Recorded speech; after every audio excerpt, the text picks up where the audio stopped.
let's now take a look at festive season spending and preparation, or January. What can you do to stretch your budget? And in most aggressive and demanding month, which is January. To take this discussion further, we're now joined via Zoom by Chief Investment Officer and CEO for Inkunzi Wealth Group, Mr. Owen Nkomo. It's always a pleasure to see you, Owen. Thanks very much for being with us. I see you're still on vacation while some of us are working. But let's talk about January. I mean, we do this every year. I think we talk about it every year, how we should plan better during December. But unfortunately, December is that time where everybody just sort of lets loose and really just wants to, take account and take stock of the year, and sometimes been a hard year, and you really just want to relax for once and not worry about money. So a lot of us overspend when it comes to December. So what should we be doing in preparation now that we're about to get into January?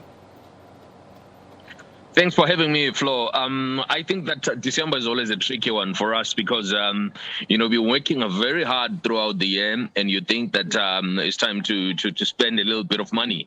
And unfortunately, what we just seem to conveniently forget is that you're talking about a maximum of about 2 weeks, if not just 1 week, accurately put, in terms of the holiday period that we actually celebrate at the end of the year between Christmas and New Year's Eve, which is when we tend to spend quite a lot of money. I think the battle for Christmas, or rather for December spending, needs to start sometime in November or October. Yeah. When you do your planning and you say, I'm going to make sure I pay my school fees for my kids, I'll pay my rent ahead of time on my bond, I'll pay for my car, and I'll make sure that the contributions I've been making to a stokvel, I'll get the benefit out of that and put it into good use. Whatever remains after that, then you can take that and use it to enjoy with your family. Buy firecrackers and buy cakes and a lot of food. Yeah. But you must make sure you put money away first, Flo, in my humble view. So you make sure you pay the fees for the kids, so you're not going to borrow money come January and February. Yeah, I mean, many people, the working class, we'd receive, our salaries, let's say, before Christmas. And of course, I'm sure businesses, companies that we work for are doing it, as a good gesture so that you can enjoy, your Christmas season. But I wonder, is that the correct way? And is there maybe a different way in which businesses should be looking at this? Perhaps maybe, giving you half at some point and maybe the other half, so that, you kind of have that reality check, that it's not just, you don't go crazy with that money. I've just always wondered if maybe there's another way of looking at this. Look, at Inkunzi, that's exactly what we've done. We've given the guys their normal salary for December, and their bonuses, they're going to get them in January, because all of a sudden people come back, they come back late, they don't have money for transport back to work or back to Johannesburg.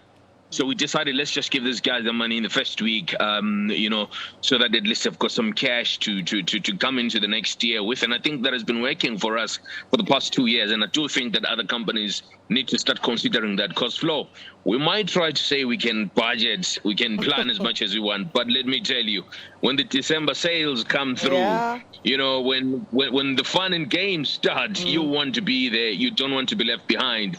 And unfortunately, you just get sucked into the system and you just start spending money. Unfortunately, many people are already in the reality of that, where January is here, school fees is coming, school uniforms, all those things that come with January and its aggressiveness. So we're already there. For those people who are already thinking, my goodness, I'm already broke, how do you start in terms of stretching what you have? I mean, it's obviously a time where people start to think what's most important and what's least important in terms of paying for. So, what advice do you have for those people at this time who are saying, look, I'm already broke. This conversation is really quite late for me.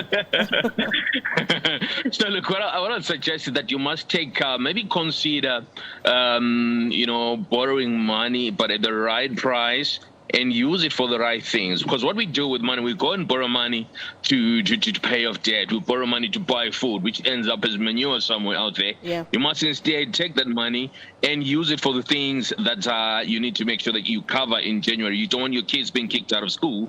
You don't want your landlord kicking you out of your house again because you haven't paid your January rentals. And if you're already in the situation, I'll suggest that you start thinking about the year ahead. Save money, make sure you put some cash aside for spending in December and early Jan, and then, put money on the side for your normal other costs, so that you don't find yourself in the same position. But whatever you do, if you've got good credit and you can still afford money, do not take credit and throw it at at things that are not going to progress you into a better position come December next year.